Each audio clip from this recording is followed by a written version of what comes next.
And hello, crafters. Hi, everybody. I'm Big D. I'm Lil. It's my rap name. So much cringe. It's my rap name. And we have the phalanx. Hello, Commodore. Hello, Commodore. So, welcome to Taco Tuesday. Yeah. So, let's start off with talking about what we got on the bench, as we normally do. So, what do I got on the bench? Hand me a piece. Piece of what? Hand me a piece. Down next to you. What have I been working on for the last fucking week? I don't know, man. I'm gonna kill him. You want this? Give me a piece. Give me something big and nice and shiny. This? Give me one of the towers. This? Don't have children. Yeah. So, I will have a full video later this week, but this is part of the big terrain project. That's what I've been working on all week. And they are turning out really good. And I've got 2 of these and a bunch of what do you call it? A bunch of trenches, and I've got 2 bunkers. So this is almost done for that set. I'll put that down there. And I did some work and got the 3D printer up and going again.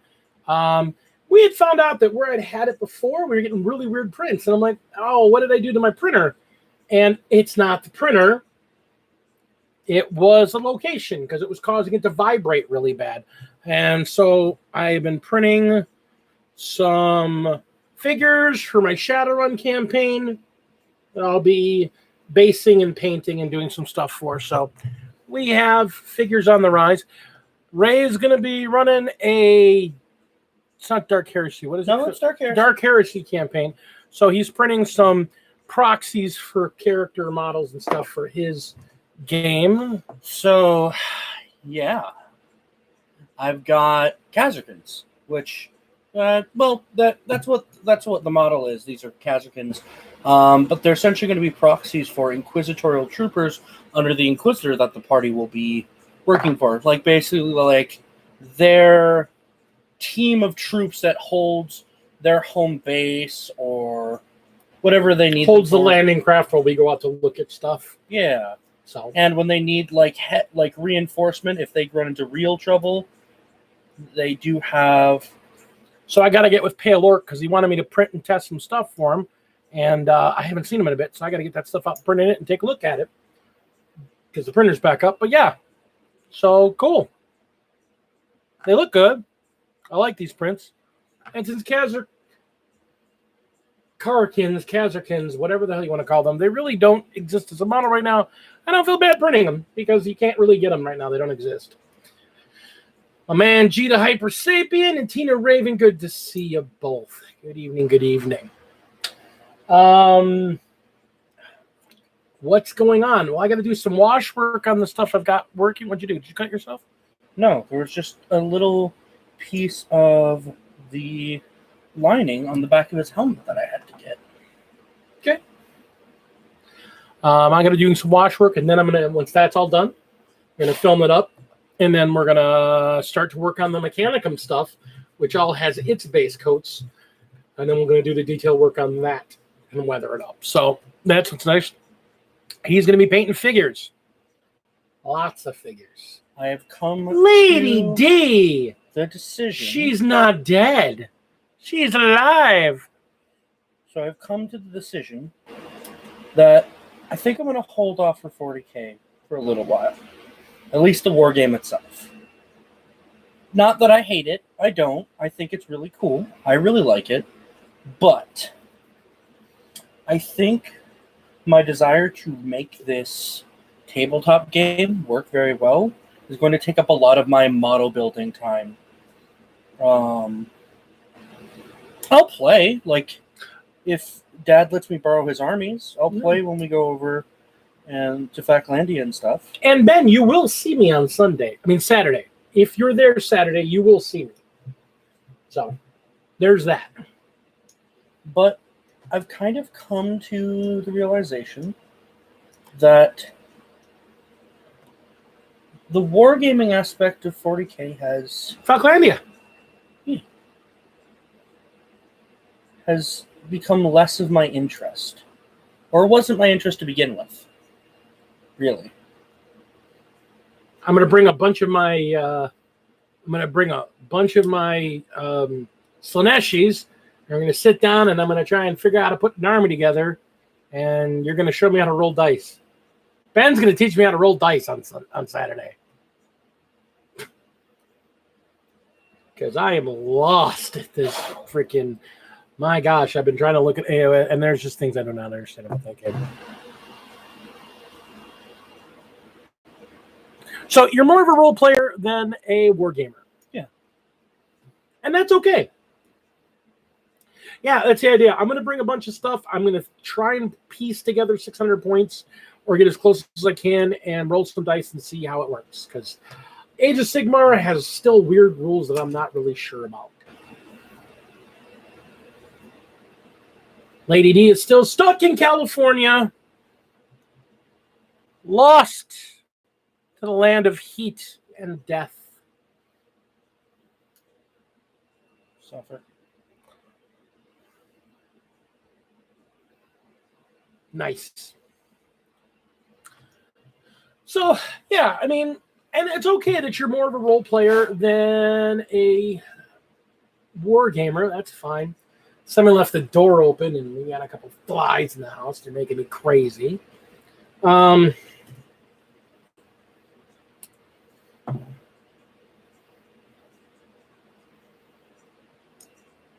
were talking about that a bit, too. What rules are weird for AOS? All of them. There's no shooting phase.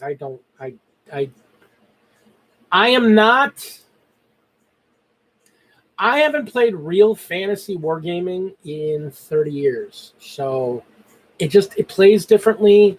The fact that it's not by model, but it's by unit, and the units are all static in size, and you can't fit and squish to make points. You're in Lake Tahoe right now. Is that the portion of California that's not on fire? Oh, and there's the lovely Phoenix. Long time no. Listen here, you cheeky shit. Literally saw you yesterday. Less than 24 hours. Less than 24. Literally. That was the joke. I know. I was playing into the joke. And much like Shut up. Khan, you keep on missing. Oh, I missed some bits on the back of the helmet here. Oh, hold on again. So yeah, it's interesting. I like the idea of Age of Sigmar. I don't get it. It seems weird to me. The movement and the fighting and ranged melee has range. And there's just all kinds of weirdness. Weird. Yeah, there's ranged melee. I don't understand. I mean, conceptually, I guess it makes sense. Because the idea of like reach weapons, like, and the funny thing is that back in the day, I used to play fantasy, and fantasy had stuff like that because I used Elven Long Spearmen. But I don't know, it seems very different. So I don't know, because I've gotten so used to playing 40K, it just seems really weird to me. So I'm relying. Yeah. Yeah, I think that makes sense, the idea of like rain. Ow, fuck. Did you stab yourself? Yep. There you go. Lovely. Thank you much.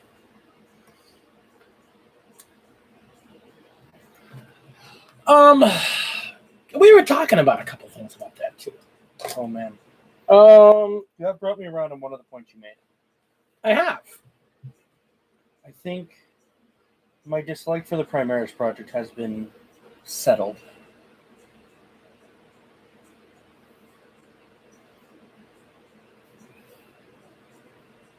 Although I still have some issues with the Primaris project overall, I think the base concept does make sense in its reality. I think there are definitely problems with it.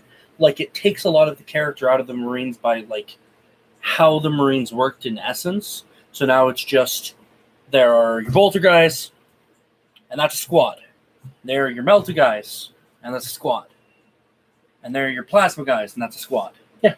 And I can't have, these three guys are bolters, this guy has a plasma gun, this guy has a melta gun. You can. You just can't have them with Primaris. Yes. And here's the thing. I want to point this out. That's the other thing that people get all about. The old Marines are not. No, I'm just saying the old Marines aren't invalid. They're a very good use of.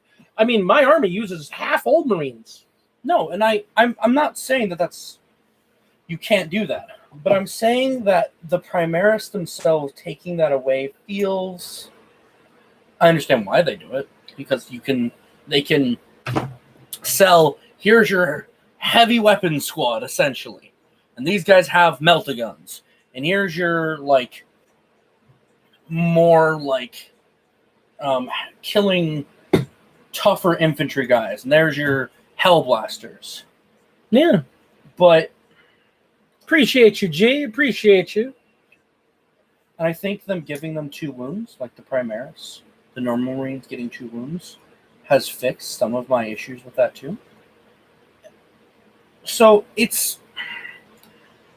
I want you to know that I don't hate the Primaris. I do, especially visually. I think they look visually better than the old Marines. I've always been on that wavelength. Because looking at a Primaris Marine, it looks like a Marine. It looks like what I imagine a Marine to look like. When I read the books, when I look at the material, when I read the codexes, a Primaris Marine is what I envisioned. No, I like the game. That's the point I'm getting at. That's the thing. I like the game. But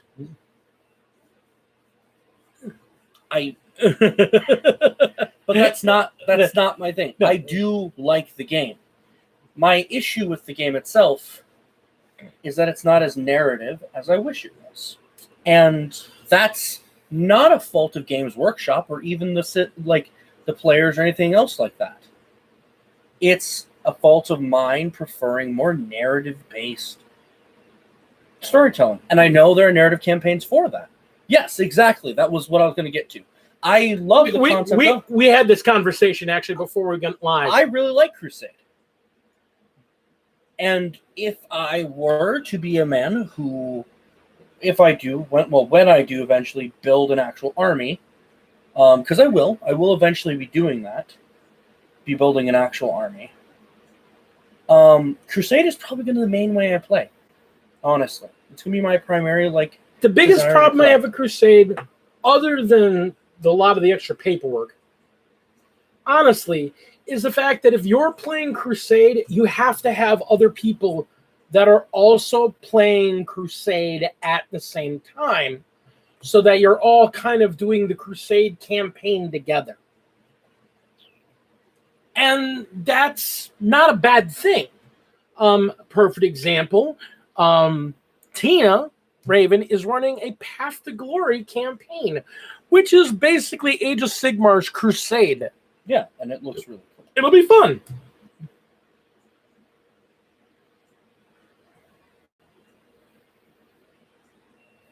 That's true. That's very true, and that's very cool. And I think that is very cool, and I really like it. I'm going to be straight up honest. I love the idea of the narrative campaigns. And I think that's the big difference between Path to Glory. I think that's the biggest difference between Path to Glory and Crusade, because the stuff you do in Crusade, if I'm playing a Crusade, I'm just saying, hey, if I'm doing Path to Glory, and I'm like, hey, I'm got a this much point army, we can play this, and it's fine. Because you can note that, hey, and there's rules for that.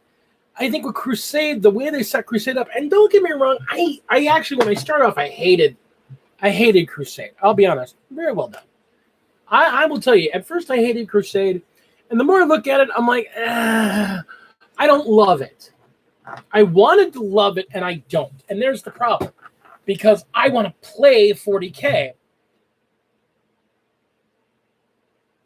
And it's kind of weird. Let me give a little bit of history of what I mean by weird. I have a very good friend of mine who is a lifetime war gamer. He was one of the first 25 people to play the original pamphlet Dungeons and Dragons after it was actually sold. Because he was at the convention, which was a wargaming convention, and he walked up and he has the numbered book where he got it, and he was playing that day with the two creators.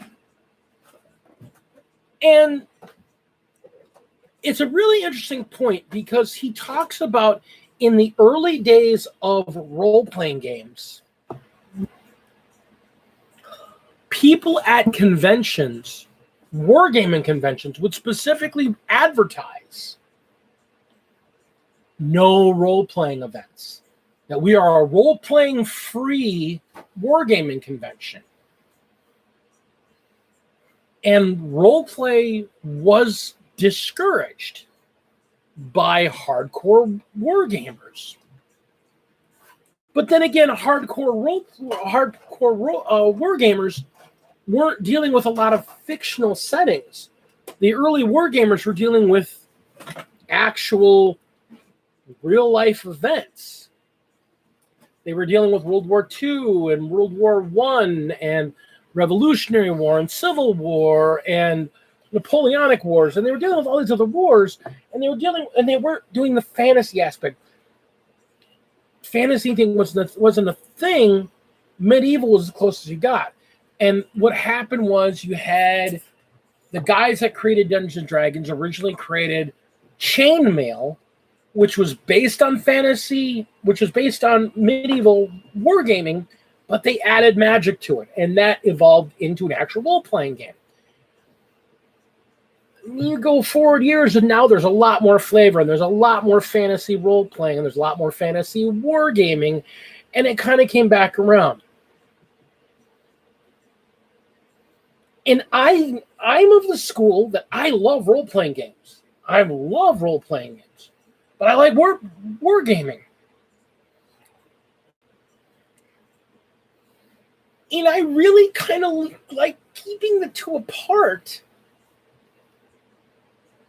because both have so much paperwork and record keeping involved that to double that work to be able to play one game, I don't know.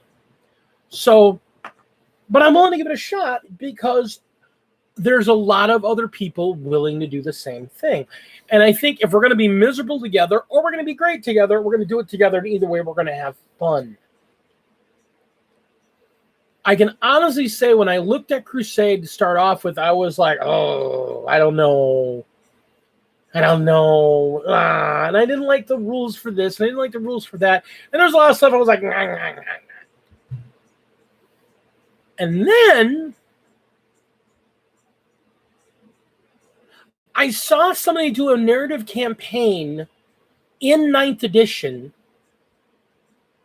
without all the bogged down of Crusade rules, but using some aspects of 7th and 8th narrative play.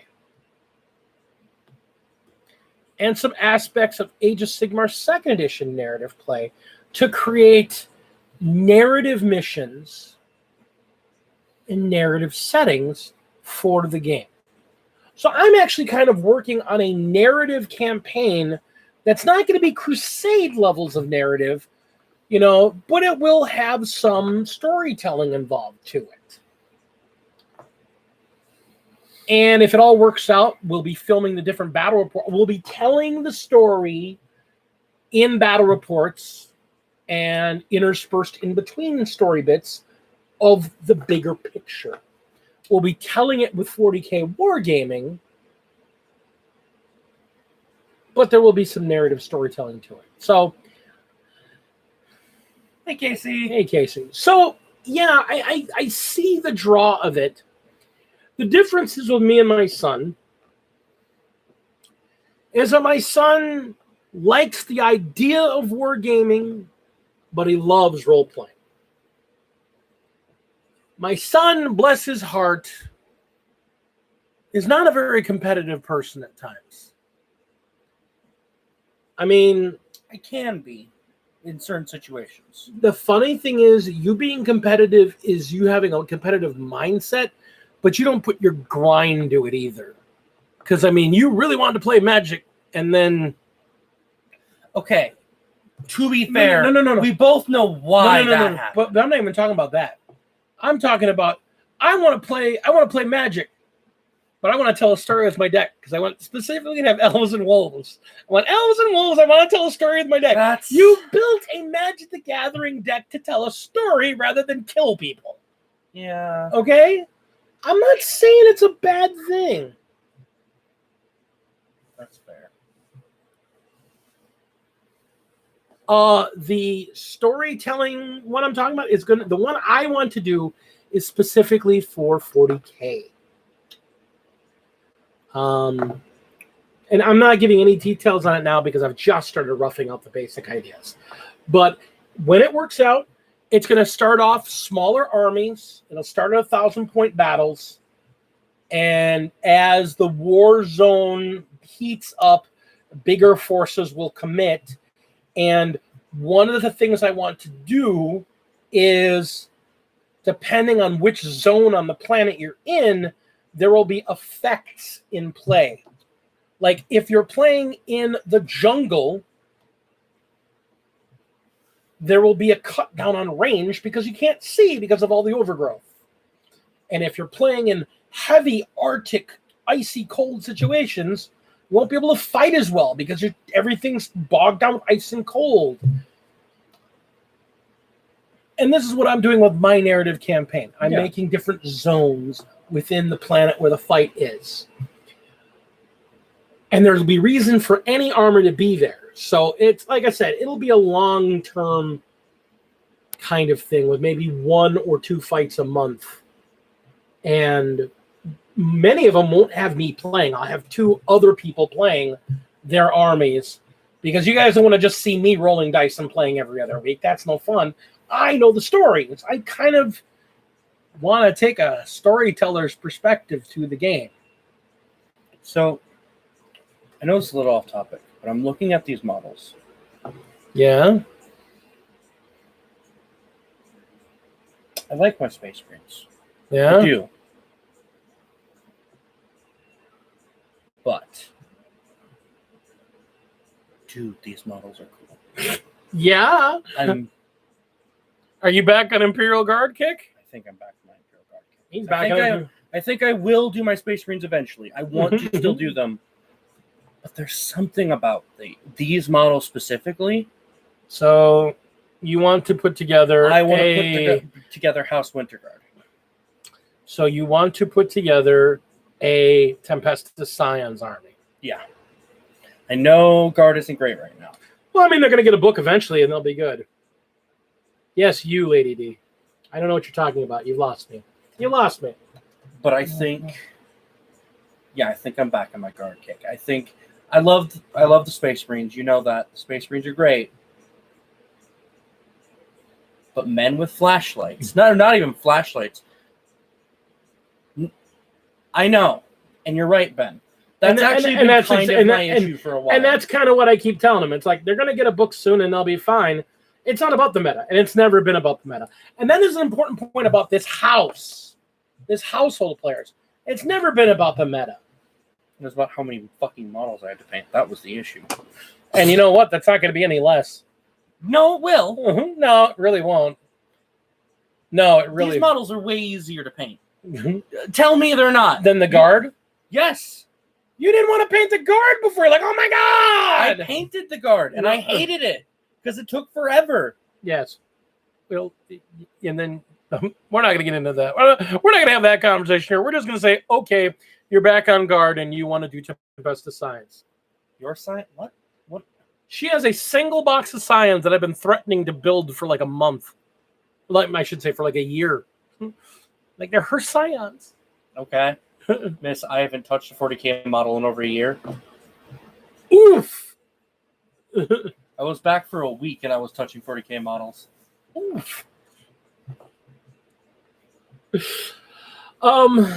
Yeah, no, absolutely. Play what you love. Play what you love. I mean, there's a Tau army back there that I'm gonna be getting to because I love the look of the Tau, and right now they're shit, and I'm gonna play them. So I like my BDSM. She actually has touched her BDSM modes a little bit more recent than you give her credit for. I'm going to tell you that you're a liar. No, more recent than you. She's not great. I'm gonna try Michael's tomorrow because apparently they'll. He's had a couple places that he's reached out to that never got back to him. I put in a lot of job applications, but the places that I didn't really want to work at are probably my best options.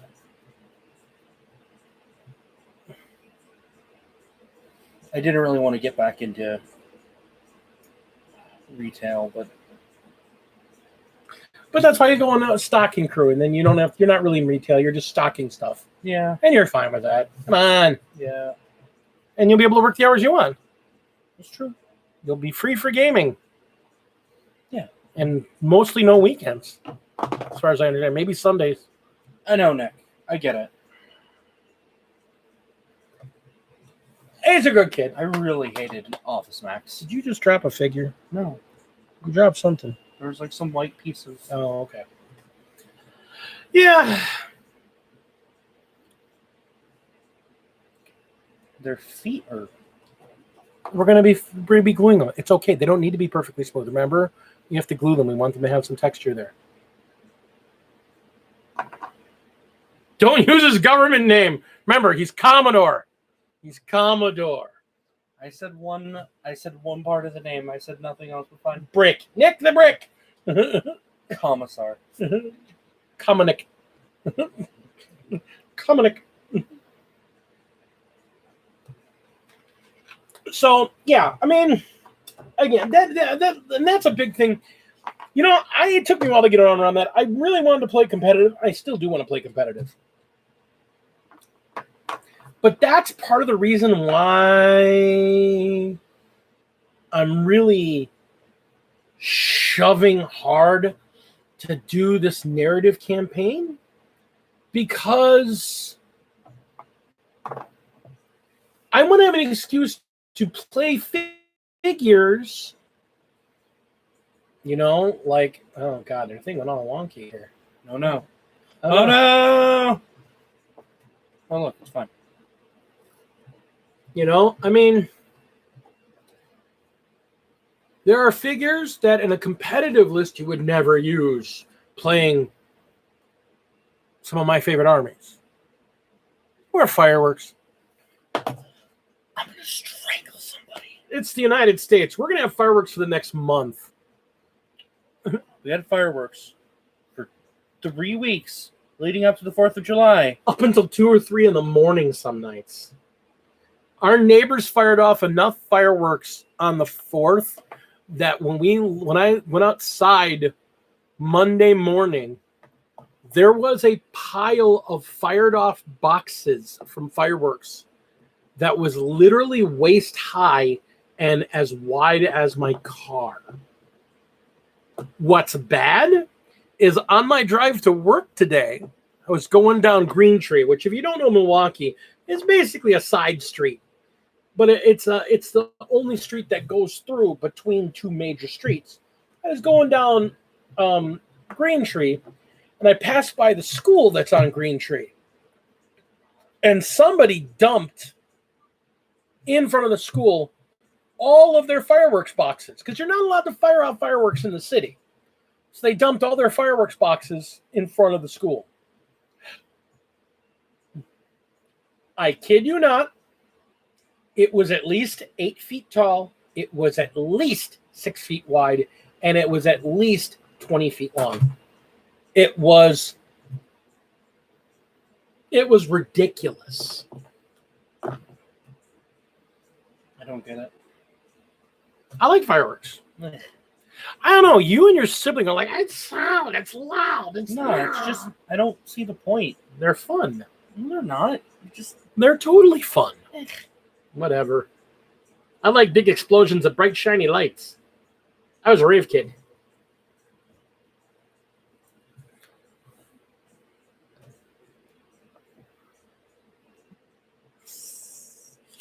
So, yeah, I mean, so back on topic. I mean, the nice thing about narrative campaigns is that you have a reason to play whatever figures you want for whatever reason, because you know, do not stop my blade down. Do not. I will murder you. Keep going. Keep going. Keep going. Keep going. Yeah, that's what I'm saying. The big thing is that, you know, there are a lot of models in a game this old.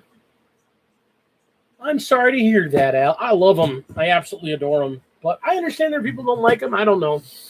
Everybody's got their bag. Oh, good to see you, big bro. I don't know. With a game that's been around for as long as 40K has, and they've got so many models, and there's some that they've just taken out of use that are legends. I'll be honest. I want to run if I run my Imperial Guard army at some point, I'm going to take and put 20 Rough Riders on the table. I'm going to run 20 Rough Riders on the table because I love Rough Riders. I think they're awesome. They're legends now. You can't even... True that. You know, I mean, I've got all these wonderful looking Rough Riders, and I can't use them in a competitive game, and I really wouldn't because they're kind of crap.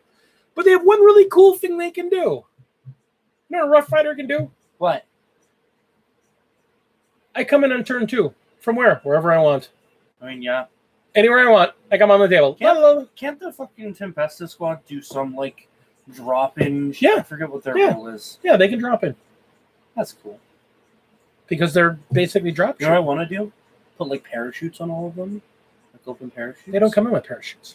I know they don't, but that was they come in with grab chutes. They have like little and they come down. They're tiny jetpacks.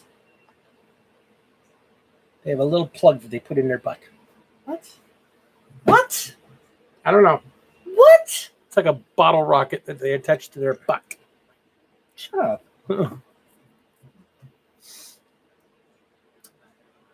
So, yeah, I think running something narrative for the channel, I think playing some narrative games in between my entire decimation of armies with my Mechanicum army. Oh, God. I don't want to play anymore.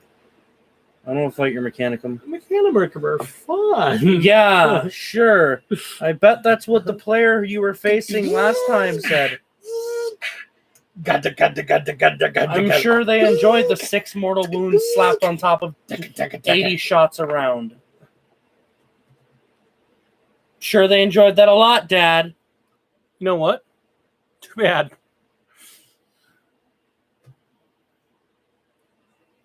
You know what? You're a bad person. That's what that is. Mm-hmm. You're a bad person. No, if I was a bad person, you'd have 2 more squads of that. Exactly. I'd have 3 squads of 20 going. Hello, we're a better horde army than the Tyranids. And we march on down, and we shoot, and we march on down, and we take care of the unit. Hello, we're a better horde army. How many people have played my Admic? I played exactly 1 game, and I loved them. They played exactly how I wanted to play them. They're hilarious. Do I think they're powerful? Yes. Do I think my first few games I'm going to get my ass beat with them until I completely figure them out? Yes.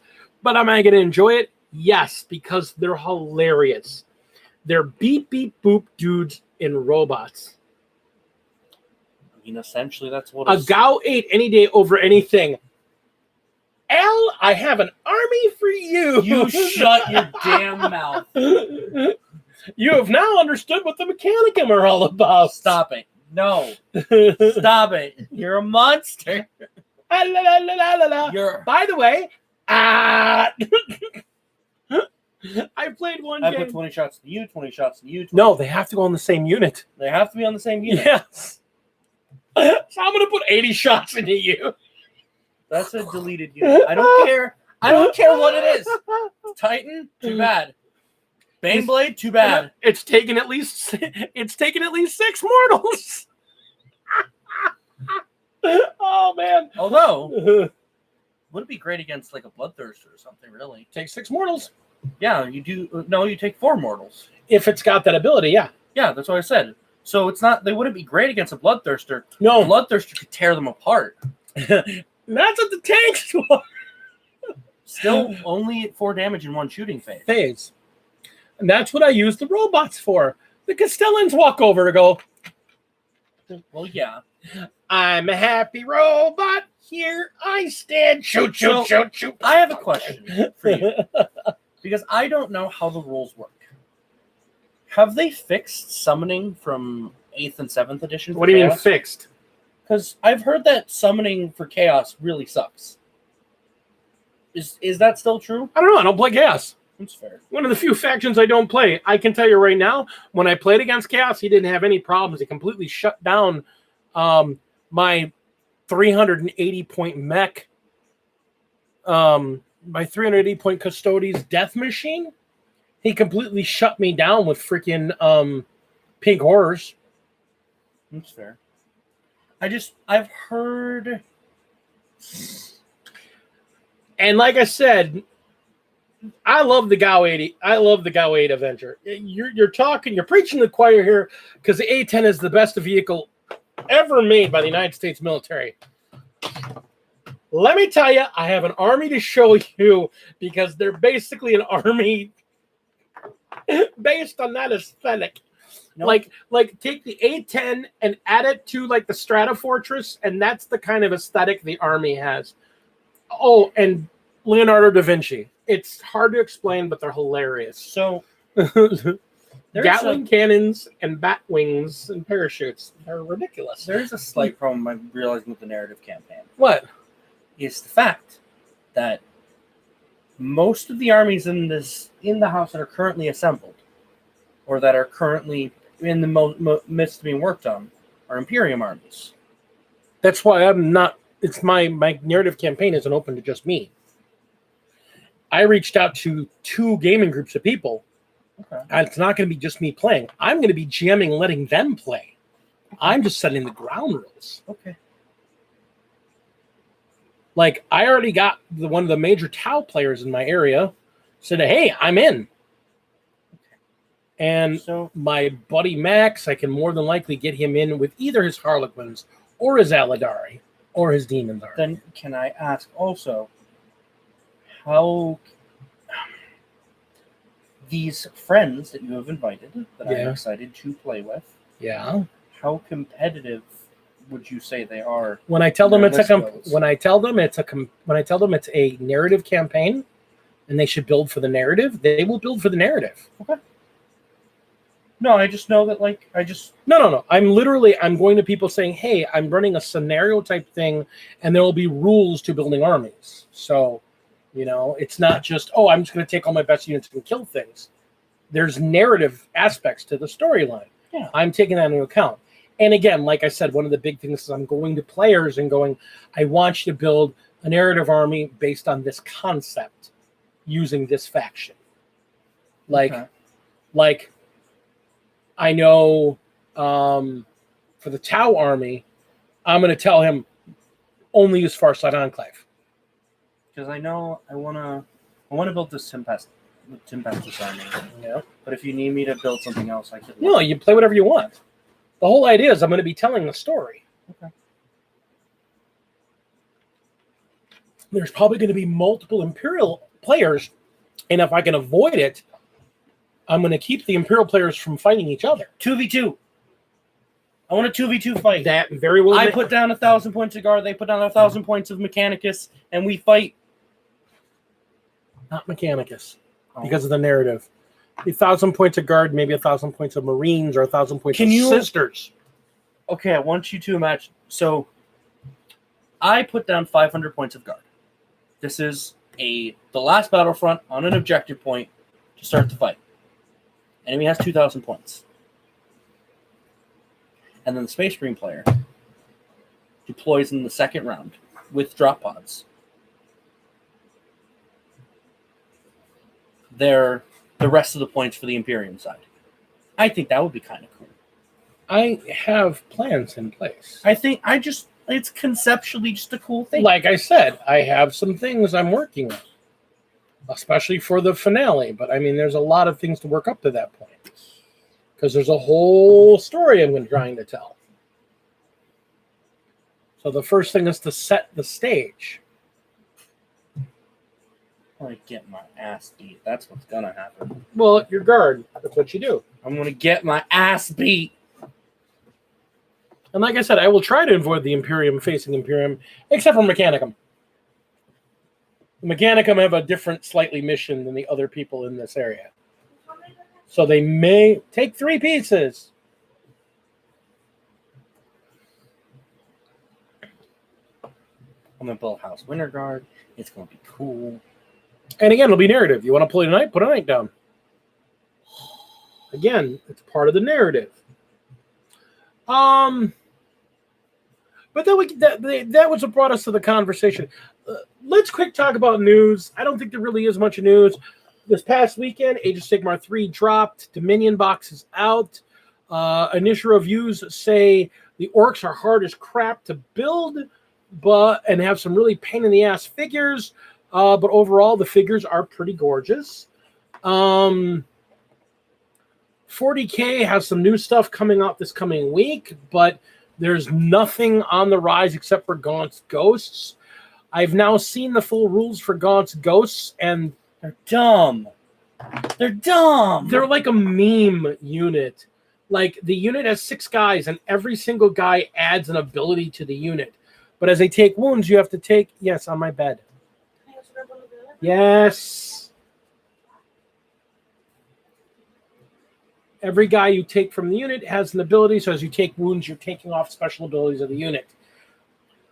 I think there's some issues with that whole unit on a whole because of the stuff I thought of.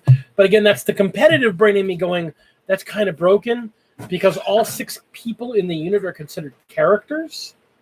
So if I say parked, I don't know, a vehicle right next to them, you can't shoot them unless you have a sniper. Because they can't, you have the vehicle in front of them, you can only shoot the closest unit. But the flip side is, if one of the guys is alive, you can't indirect fire them either, because if you're more than 18 inches away, you can't target them at all. Which also means if you're more than 18 inches away and have a rule that ignores the lookout sir rule, it doesn't matter. You can't see them. Yeah, so even if you had like... If I have a Vindicare assassin and I'm more than 18 inches away, I still can't shoot them. They're weird. They're fun. I want a unit now. Pretty good at holding an objective. Like, oh yeah, because they can do actions as well. Oh god, each one can... No, they're a unit. They can do action. But they do actions as a character. And wait, as a unit. No. That's not what I mean. I mean they can do character actions, like actions that require a character. There are no actions that require a character. Is it not? I thought there was. No. I thought there was psyker. There are actions. Infantry. There are actions that cannot be taken by characters. Oh, okay. Yeah. So they're really weird because there are some actions they can't do, but there are a lot of actions they can take, and they can't be interrupted because you can't target them unless you're within 18 inches of them. And you can't target them anyway because you just have like a fucking Taurus next to them or something. Yes. Yeah. Yeah, because you put a vehicle next to them, and then, unless you have a lookout, sir, ignore, and most lookouts are going to be more. They're very memey though. They're weird. Like their autocannon guy is. What is weird is you can take him with Tempestus Scions. That's weird to me. Like, I don't know why I can just randomly put them in a Tempestus Scions army. Because it's cool, don't get me wrong, and I'm genuinely... Because they're not currently attached to any specific unit. No, and that's valid. No, but that's exactly why. They're not tied to a specific chapter or unit. Do you think that's going to change? I honestly think the Tanith first and foremost, or whatever the heck they're called. First and only. First and only. I'm betting they're going to get rules in the new codex. I'm going to bet that entire army gets rules. It's fair. If they don't, I might genuinely run them. Because they seem cool. They're a 6-man unit that counts as a single HQ slot. Exactly. It's cool. It's cool as hell. And it's not like they're and honestly, like their weapons are They're not super great. You want to build an A10 in a retro paint scheme. And then I just build them as the Dark I would...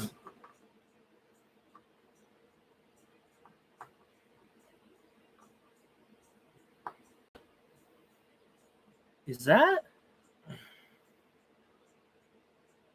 Yeah. Is that who I think it is? Yeah, that's T. That's cool, Kami. Couple points. You want to build an A10 a retro paint scheme. You're talking like, I mean, they're like Nam era. So like one of the OD green Nam, or with that bird, that bird blue underneath, because I think that's what you're talking about. And you know me, I love the A10. It's my favorite vehicle in the world. 2, yes, that's your Uncle T. How you doing, buddy? I haven't seen hard to hear you in a long time. Good to see you, buddy. You need to come back to Wisconsin just for something, okay? Just like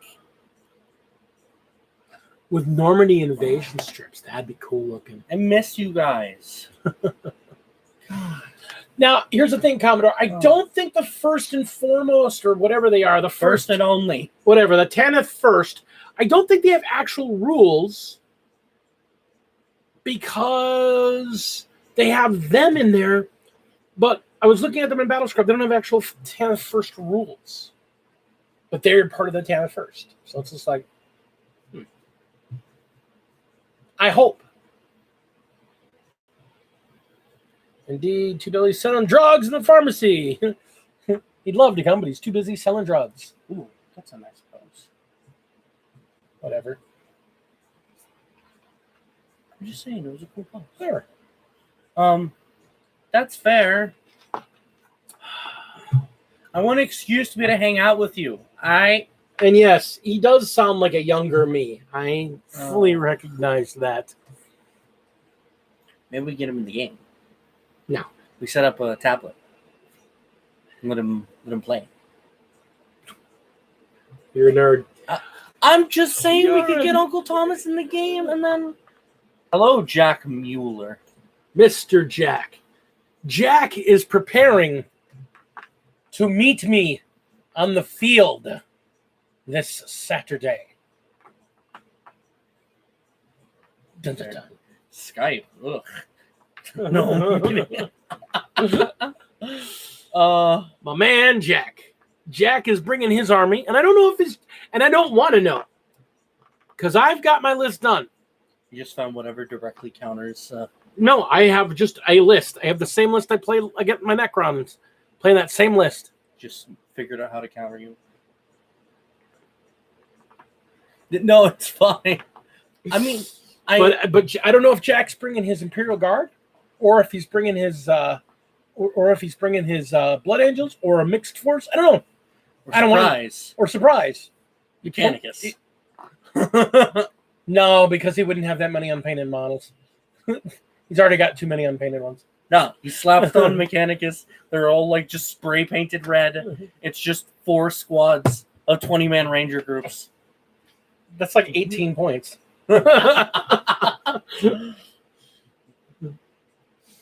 So yeah, red spray paint. Army's done. Hey, I did it with yellow pretty much. You still haven't painted them. Well, I'm busy. No, show me that.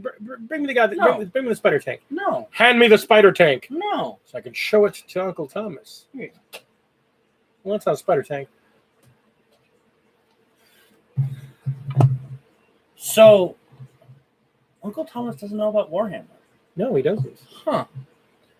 I'm honestly surprised. So, very bright yellow. Yellow, yellow, yellow. There's no stealth here. Here, I'm yum, yum, yellow. Come shoot at me. And now die. I love this yellow. I really love this goldenrod yellow. I mean, it is ridiculous. I know on stream it looks way more yellow than it is. Yeah, it's a lot more gold. It's because of the light reflecting, because it's also a gloss paint on it right now, because I want to do some oil washes on it, and that's better over gloss paint. It's really, to see them in live, they're goldenrod. They're very much like a goldenrod yellow. Think C-3PO and just like dim the. Or if you're older and you know what the color autumn wheat is when you've heard it before, it's like or just look at your crayon box. Crayola calls it goldenrod. This is goldenrod. This bright yellow that you're seeing on stream is not that yellow. It's more of an orangey yellow.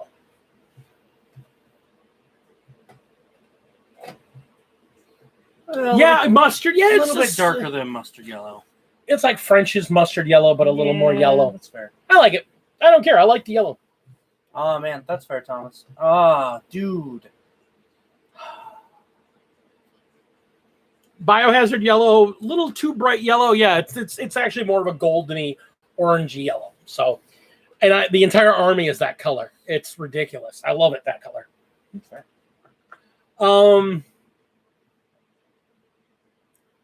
Commodore has to make it mustard yellow because he doesn't want it to clash with his Dorn yellow. Ugh. I mean, what? I didn't say anything. Marine yellow. Like, everybody knows the only real yellow Marines are the Lamenters. That's true. They're the goodest boys. Dorn's boys are pretty good. They're pretty good. It's funny. He denounced me the other day. Ooh. Even though I support Dorn and his Dornish heresy with Taco Tuesday. He said the Dornish heresy isn't real. Again, he denounced me. He turned away from Dorn. It's Dorn's heresy. It's so good. He's the best of boys with Taco Tuesday. Yeah, it's funny. It's a little bit more orange than that, Phoenix. It's like I said, it really is. It's a really it's goldenrod. It's literally the name of the paint, but it really is. It's goldenrod yellow. Oh. I'm excited. You know what it looks like? Warning. If you've ever seen warning tape, not the stuff that the police put up, but when they put warning tape on concrete on the ground, it's that color yellow.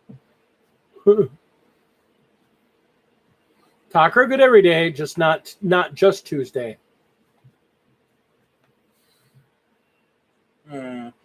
Acceptable. I'd say this is an acceptable case. But tacos are the special day for tacos. Tuesdays are special for tacos. But it's because a day is special for something does not mean it cannot be appreciated on other days. But Taco Day is Tuesday. Well, yes. But you can still appreciate the tacos on other days.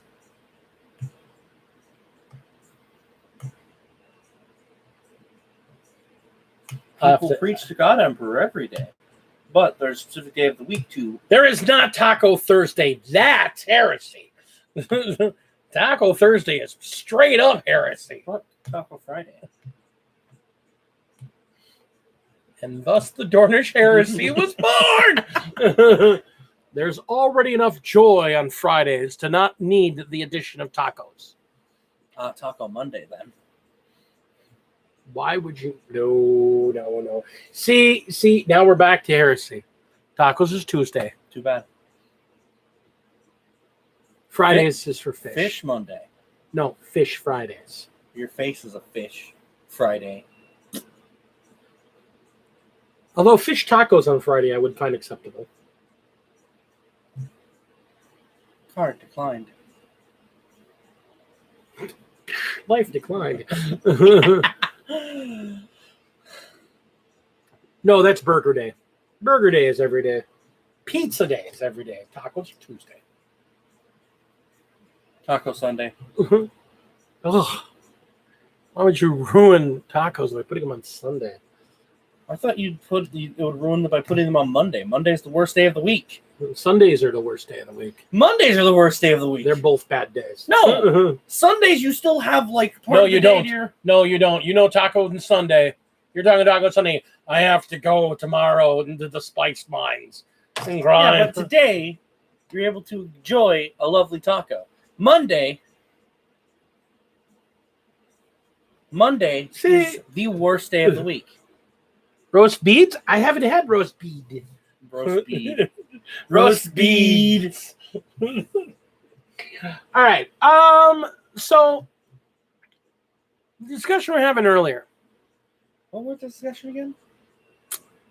Belisarius Call and the Primaris Project. That's fine. I've come around to it. Okay. Now I want to point out. I still feel like it was an ass. I love old Marines. I adore them. I think they're cute. I love their figures. I think they're awesome. I love Primaris Marines. I think they're tough and they're cool and there are lots of painting area on them. I love Primaris Marines. I don't love one more than the other. I love both. And I understand why both exist. And I appreciate the fact that they tried to put some lore in to explain why they were refreshing the model line without wiping out the old models and or just making the old models bigger with no explanation. Because here's the worst. This is the other thing I want to bring up. I never talked to you about it. What if they put intercessors and said, oh, yeah, these are Marines now?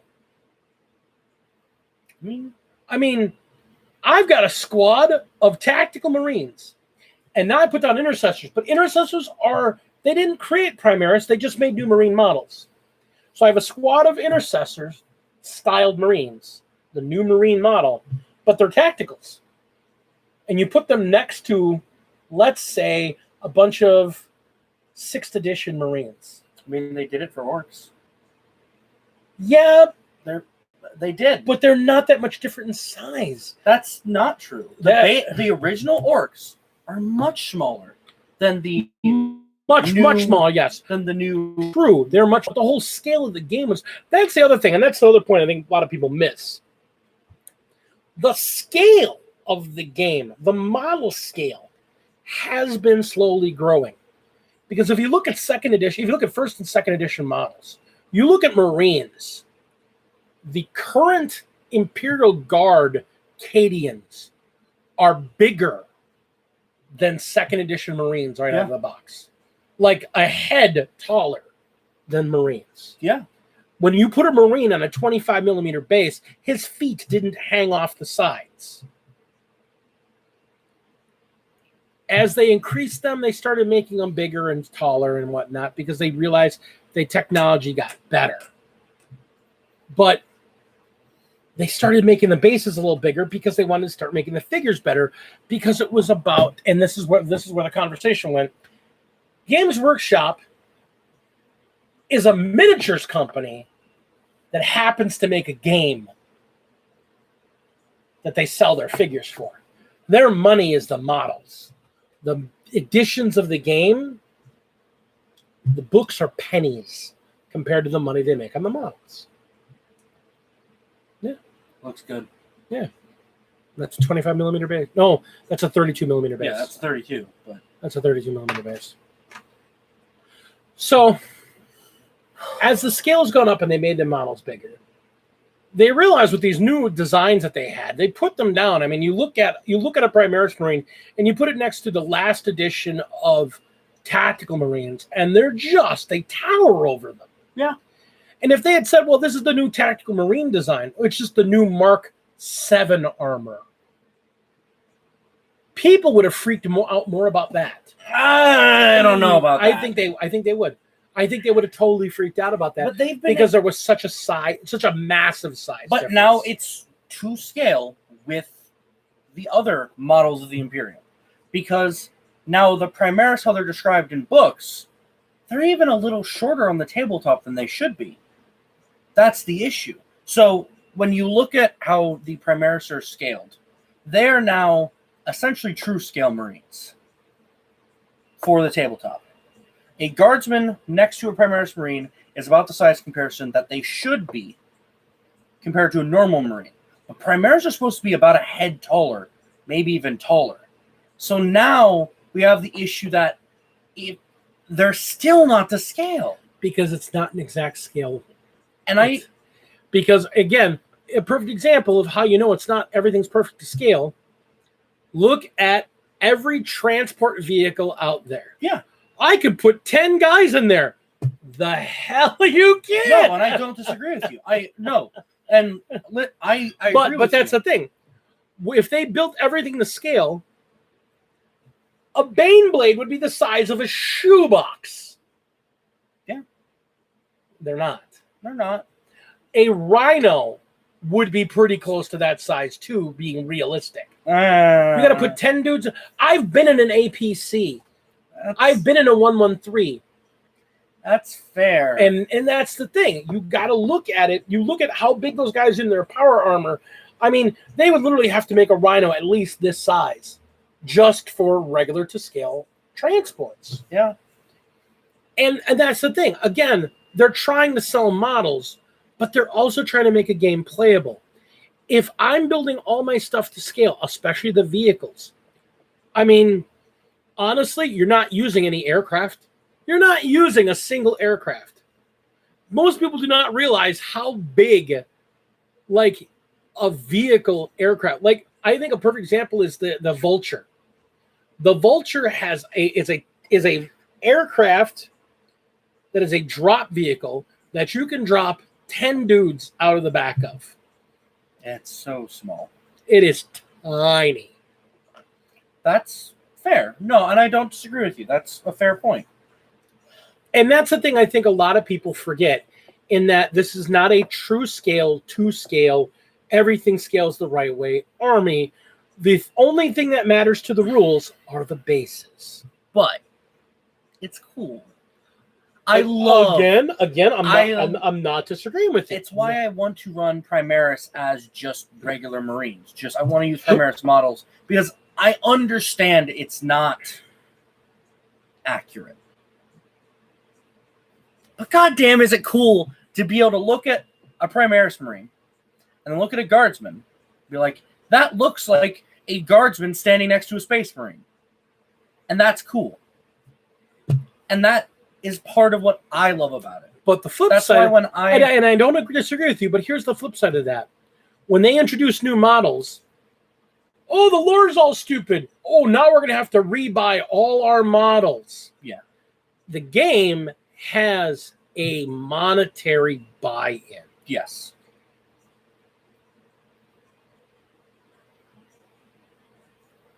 And given the buy-in costs for an army worth of guys, if they'd have dropped in the Primaris and then said we're taking all the old Marines out of the game, they would have killed their company. No, yeah, I don't disagree with that. That's if they would have put down new Marines and people have been like, oh, now they look stupid. Now I have to buy all the new Marines.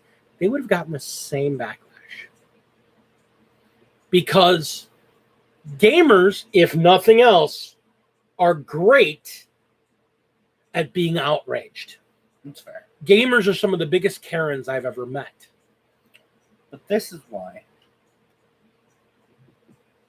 And that's fair. I want to talk to your manager. This marine is too big.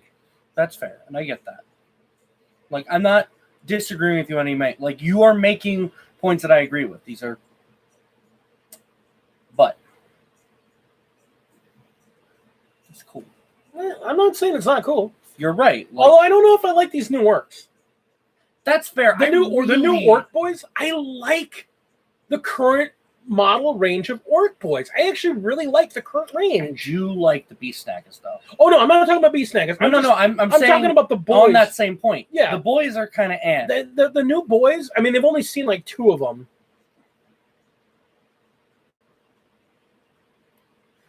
Listen here, you. Listen here, you. But this is why I'm going to have all the space marines you guys encounter. I'm going to use Primaris models for You know what? I can get him engaged in this fight right away. I can get him engaged in this argument right away. Gangrels and Brujas suck. Toreadors win. All right. And we move You're on about to get me involved in this fight, good sir. You're about to get me involved. Good sir. Malkavians. I'll strangle him for you, Uncle Thomas. Mal- Right on the air. Malkavians. Uber allies. Malkavians? Malkavians. Malkavians, you general. Mal. Malkavians, Uber allies. Sign of fire. Oh. Oh. Sorry. Threw up a little bit. Well, yeah, you gotta understand, he is the original White Wolf fanboy. I know. Wait, 5th edition? You absolute traitor. Charge run life. Hey, Phoenix agrees I with me. thought I knew you, Uncle Thomas. Hey, but you see, Phoenix agrees with me. Toreador, go bathroom on the floor. Toreador. At least better than a Ventru. Oh, I'd rather have a Toreador leader than a Ventru. At least the Toreador will get distracted looking at a painting, rather than the Ventru being too focused on... I can't sing the Ventru song because that would get this video banned. But I'm going to really... Now, there is one thing I'm going to have issues with, though. What? When I put a Chaos Marine on the table, they're not going to be the same scale as... Yeah, they are. Really? When they have the new Chaos Marines, they scaled them up. Yeah, exactly. That's how you beat a Toreador. You just throw pocket jewelry. And you know how you beat a Bruja or a Ventru? Have them look at each other. The Gangrel just sits in the background like, I'm not involved. I'm going to be a fish. I'm going to swim away. Anyhow. No, but you were saying the Chaos... The Chaos Marines, when they got their refresh, they actually made them bigger. Oh, are they? I don't know if they're Primaris size, but they're definitely bigger than Tacticals. They're definitely much bigger than Tacticals. Because I might ask if we can look through your model list later. Because there was... I have exactly 10 Chaos Marines. Really? I have exactly 10. Do you have any sorcerers specifically? I have exactly 1. Okay. Is it a good model? Yeah. I might need it. It's the Demonologist. I might need it. Or I need a Zinchi Chaos Sorcerer. We'll talk. It's necessary for this. Whatever.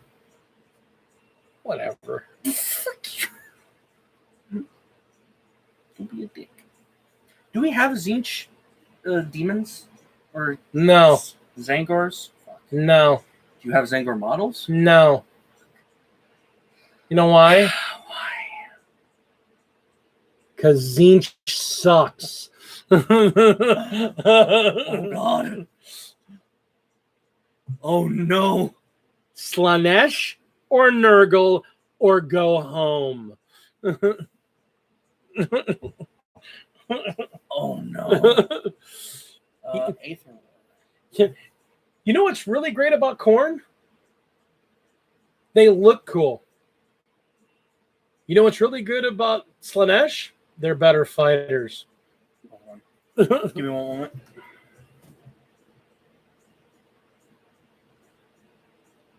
The Aether War box. Oh, yeah, that's the entire... Those are all Slaanesh demons. I mean, those are all Tzeentch demons. Then yeah. See, Casey? Slaanesh bros.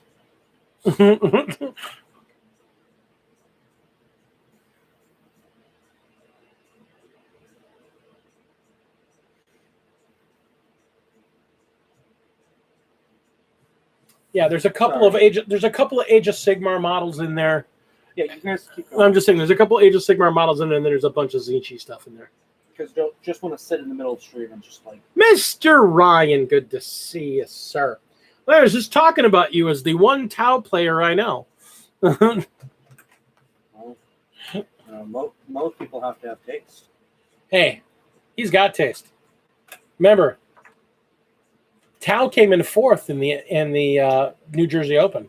That doesn't mean they have taste. Look, just because you're mad because you're making a Gavesa unit, don't get started. Or at least a future Gavesa unit. Oh yeah, the Aether War. The Aether War stuff is so cool. Yeah, it's so. Actually, you have some Age of Sigmar STLs? Not a lot, but you have some. Like, really? You have Warhammer Fantasy? Oh, damn. Because of Warhammer Fantasy Chaos Sorcerer. I was thinking we're gonna try and fight some. I'm gonna be fighting Jack some 40K on Saturday. I figured you and I might swing a little bit of Age of Sigmar at each other. Unless you want to try and bring your Tau and say hello to my yellow boys, that'd be fun too. I'm all about it. I'm gonna be there all day. I got nothing to do. My wife abandoned me for California, so my Saturday is open. I'm gonna get there at 11 and stay there until 11. That's my goal. Complete waste of a day. It's beautiful. So upcoming projects. I've got the terrain project for Commodore. I've got part 1 almost done. I'll be doing a wash on it. It'll be good. Good. I'll bring all my junk and we'll do something. But I also am building some Age of Sigmar terrain. I've been working on some plans for it. And then once I'm done with the Age of Sigmar terrain, I'm going to attack my Imperial Fortress and get you guys that up and going. And then I'm going to do the Necron Fortress that I've got all cut up. I just haven't had a chance to film everything down for it. I filmed half of it and I'll be honest, guys, I haven't been in the mood to build stuff lately. And I'm finally kind of back in my groove. That Imperial Fortress, I'm going to be honest with you, working out the numbers on that because I wanted to do something dumb and cool at the same time really aggravated the crap out of me. I mean, really, really was hard. I had some real problems trying to figure out some of the mechanics. I don't think people realize in miniature how hard pocket doors really are to build when you're building them from scratch. And I am. So now that I've got the mechanics behind a pocket door built, then I can build the fortress around the doors. So the fortress is coming. But again, it was a math issue because again, I wanted to have it so I could actually walk a knight through the gates if the gates were open. That's a big door. It's a lot of terrain. So it's coming. But I got to finish. I got to keep myself on task. And that's sometimes hard because I get distracted by shiny yellow tanks and dudes with lots of guns. And lots of guys in white with blue skin and lots of guns. I love this hobby. God bless America. I love this hobby. So, role-playing game, tabletop game, terrain, a lot of stuff in the works. Last topic for the night, since we got about 15 minutes left in the night.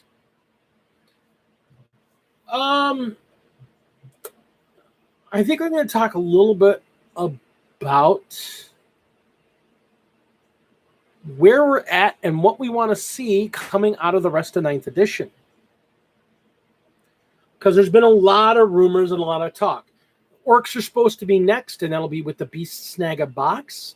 Then you're going to have the Thousand Suns and the Grey Knights. And then the rumor is the Imperial Guard are next, which is why we got Gaunt's Ghosts now. And there's so many rumors going on about Imperial Guard. Marines are pretty much done for this cycle, other than the Grey Knights. I mean, that'll complete everybody that's left for them. Sisters are already done. That pretty much covers the Imperium once the Imperial Guard's done. Now, the last rumor I heard was that the Eldar are getting a complete line refresh, a la the 8th edition refresh of everything new to the Marines. Like, everybody is getting plastic. And all of the Phoenix Lords, all of the Aspect Warriors, everybody's getting new plastic. That's the word. I'm imagining they're going to be doing a huge battle box for them around Christmas, if that's the way they're going to do it. Who's left? Who needs books left? Tyranids? I've heard nothing about Tyranids. I've heard absolutely nothing about Tyranids. I've been dredging, trying to find. Nobody said anything on Tyranids. But that pretty much covers. I mean, eventually both the Knights, the Chaos and Imperial Knights are going to need to get new rules.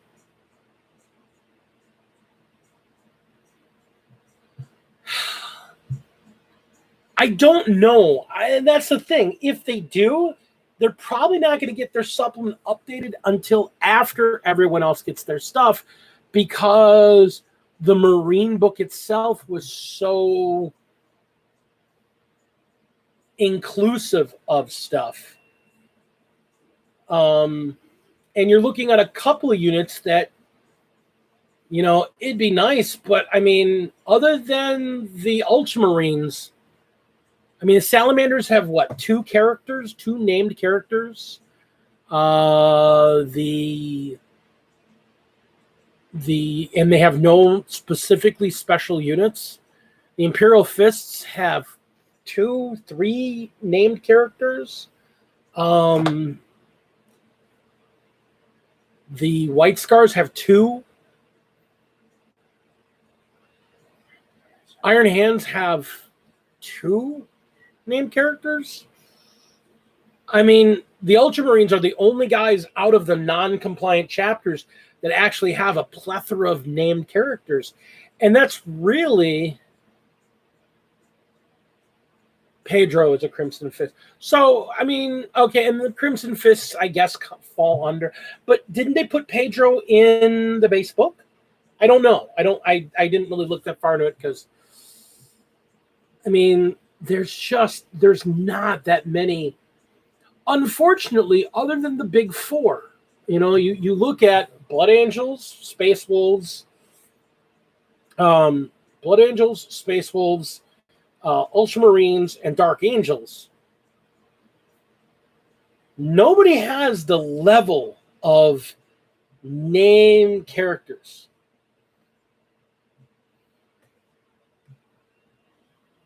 Thank you. I appreciate that, Commodore. Again, I mean, I like the Imperial Fists, but they only have like 2 named characters. They have the new guy they made with the Guile head for 8th edition, and then I think they had 1 named guy before then, maybe 1, maybe 2. And the same goes for I mean, you look at the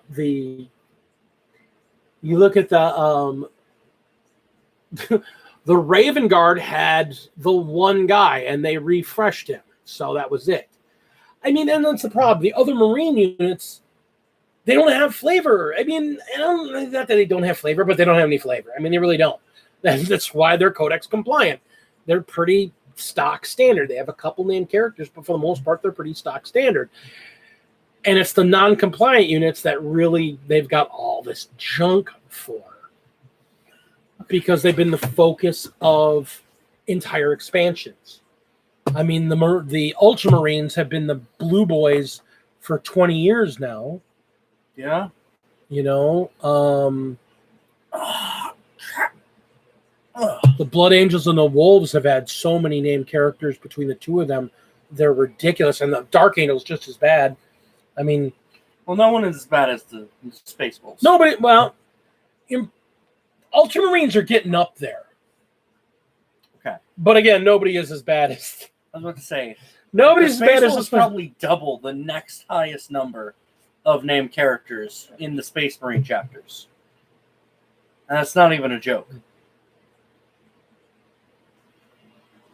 I'm just trying to think. I mean... Because they're, what, 14? More? I want to say more.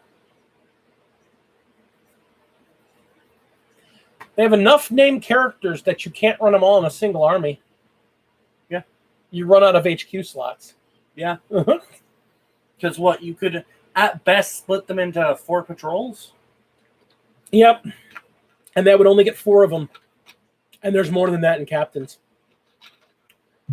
Because you got Herald, just off the top of my head. Can you not use 3? You can't have multiple captains in the same...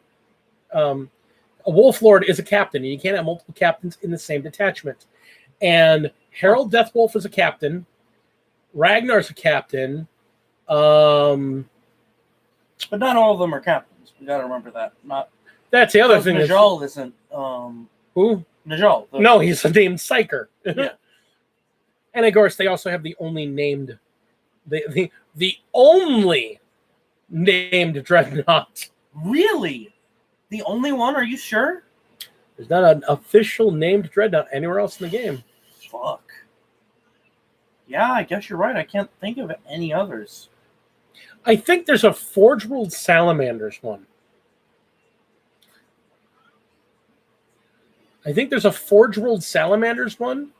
But again, because he's Forge Ruled, he's not in the Codex. That's fair. Damn. Fucking Space Wolves, man. They're the best. Oh my, shut up. I mean, you're going to get into another fight with the Commodore. I'm not going to get into a fight with the Commodore. Yes, you are. It's not going to be a fight. He's going to put the fists on the table. I'm going to put the wolves on the table. Then he's going to pick all the fists up from the table. And my wolves are going to still be on the table. And that's the end of the fight.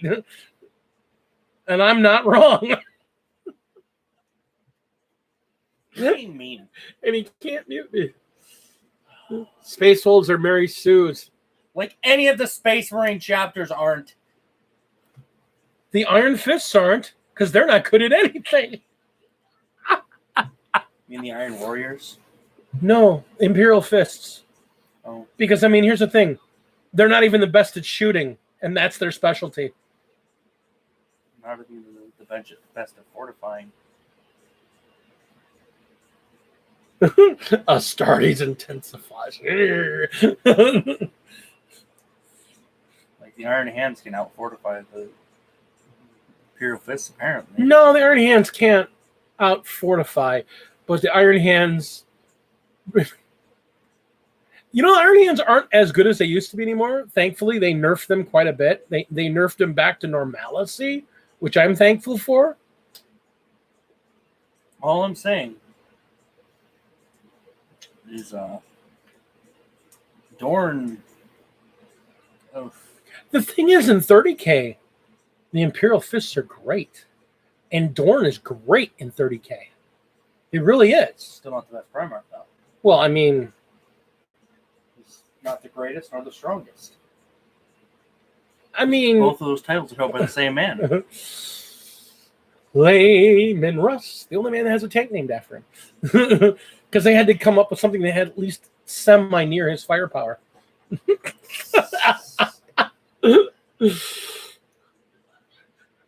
No, and you know, it's funny. I really want the Imperial Fists to be, like, really strong. I really want all do. the armies to be strong. I don't. Why not? I don't. Well, I don't want the Gene Stealer cults to be strong. I want the Gene Stealer cults to be strong. I don't want this. I don't want the Raven Guard to be strong. Who? Exactly. Exactly. Exactly. I want Gene Stealer cults to be strong though, because right now they're cool looking models. Yeah, Commodore, for what, 2 months? They had their time in the meta. Yeah, they did. And then that week went by. No, I mean, there was a while there were Imperial Fists. I mean, Imperial Fists were really good. Wasn't it when their that one captain came out with the? Well, I mean, that captain is still really good.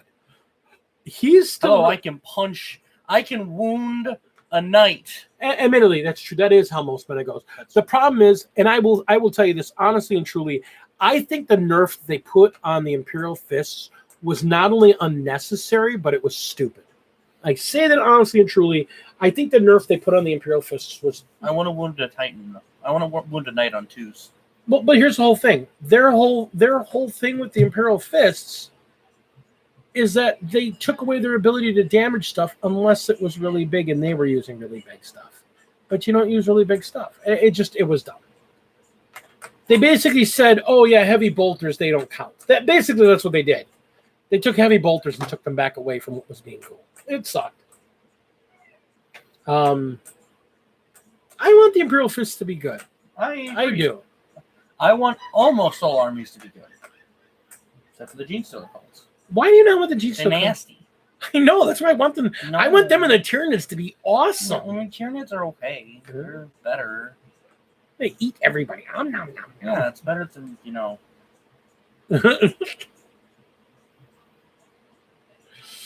Oh. But I also want Slaanesh to be bad too. So. That's not happening. I want Slaanesh's thing to be fight first, but also fight last. I'll do that. We'll fight first and last. No. Cool, we fight twice. No. I'm good with that. Our rules say we fight first, but then if anything makes us fight last, we always fight last.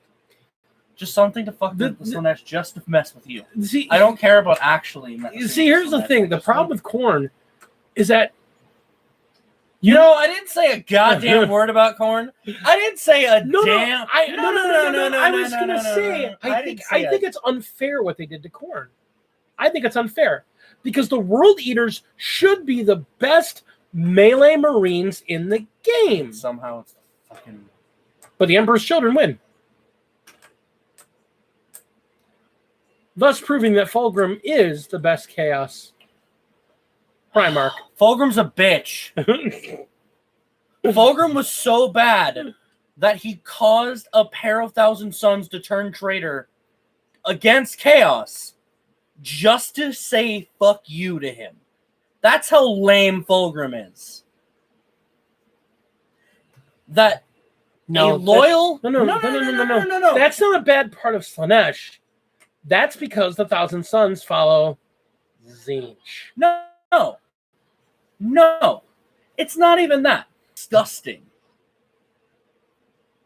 That he caused a. So as we close off of that, Thousand Sons. And look at that, you made us disconnect. You were so upset by Slaanesh, you made us disconnect. He caused a squad of Thousand Sons to turn against Chaos.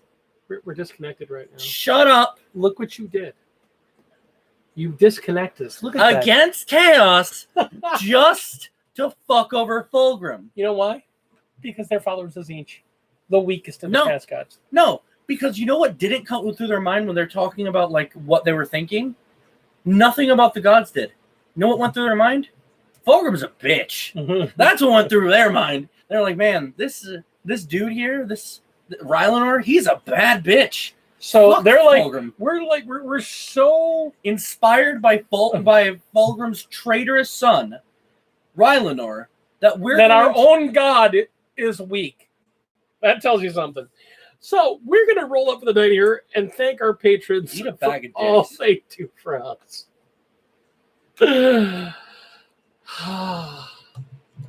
I love these discussions I get to have with you. Fulgrim's a bitch. Magnus is better. Wow. I know a lot of people that play Thousand Suns that would disagree with you on that one. They're like Ahriman, not Magnus. Ahriman's better. Magnus is better. Angron's better. And yet it's Mortarian's better. Well, that's not even a question. Mortarian is like. And yet, Lorgar's better. Well, I'm gonna go evil. Why go halfway? Because Erebus is the worst, but then Fulgrim's the second person on that list.